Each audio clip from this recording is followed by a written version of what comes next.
Welcome to eastern fertility clinic. আমি doctor GB Dutta. এটা আমাদের অপারেশন থিয়েটার।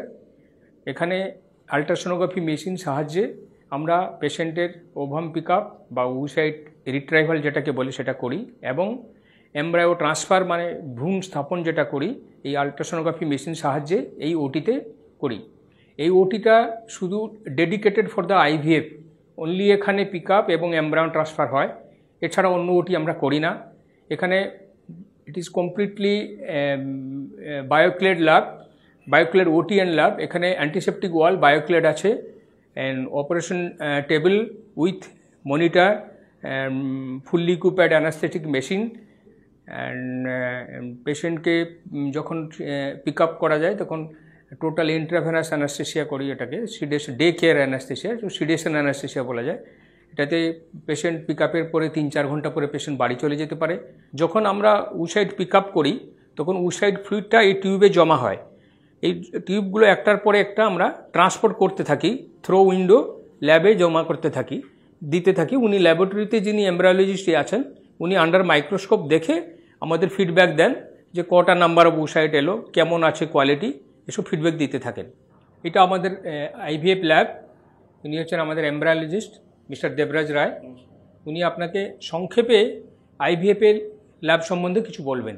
নমস্কার, এটা হচ্ছে আমাদের আইভিএফ ল্যাব। আচ্ছা, এই আমাদের আইভিএফ ল্যাবের যে কোনো আইভিএফ প্রসিডিওরের প্রত্যেকটা কাজ এখানে হয়। আইভিএফের ফার্স্ট যেই স্টেপটা সেটা হচ্ছে ওসিসি রিট্রিভাল। ওসিসি রিট্রিভাল হওয়ার পরে আমাদের ফলিকুলার ফ্লুইড ওটি থেকে এই উইন্ডো থ্রু ল্যাবে আসে।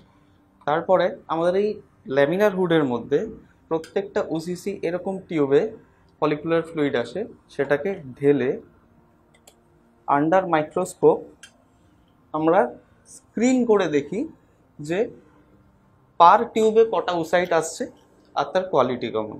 উসাইট আসার পরে আমরা সেগুলোকে কালচার মিডিয়াতে নিয়ে সঙ্গে সঙ্গে ইনকিউবেটরে ট্রান্সফার করে দিই।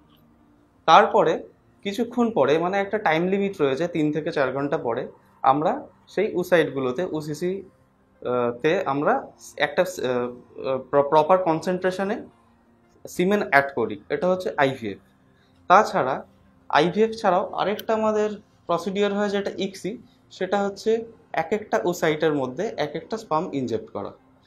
এরপরে আমাদের ওসাইটগুলো কালচারের জন্য ইনকিউবেটরে রেখে দেওয়া হয়।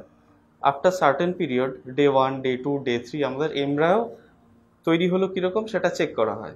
আর অ্যাকর্ডিং টু ডক্টরস সাজেশন ওটাকে আইদার ফ্রিজ করা হয় বা ওটাকে ফ্রেশ ট্রান্সফার করা হয়, বা ফ্রোজেন এমব্রায়োকে থ করে এফইটি ফ্রোজেন এমব্রায়ো ট্রান্সফার করা হয়।